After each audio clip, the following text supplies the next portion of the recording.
子日，知其言，不知其所以言。指日可待是個漢語成語，意為不久即可實現，為期不遠。意義解釋：指日可指出日期，可待期盼它到來。近義詞：計日成功，指日而待。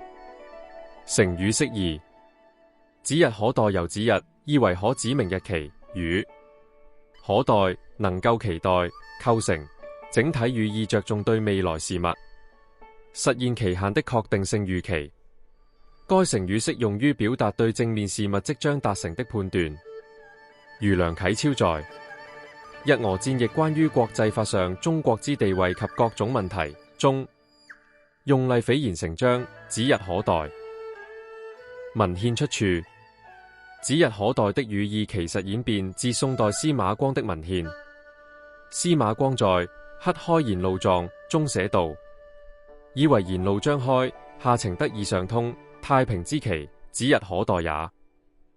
宋代陳紹在奏摺《上徽宗皇帝論內閣指揮不可直付有司》中，首次使用太平之功，指日可待的表述。清代淺彩《說岳全傳》第31回，以中興指日可待強化其典故地位。明代海瑞《字黎冊》所述計日可待被列為重要近義表達，但是以上都沒有揭示指日的真正意義。指日的確切意思是日子數如手指，10天內引申屈指可數，能以手指比劃出來的日子，寓意時日無多，快了。電子書免費下載鏈接在簡介中。感謝觀看。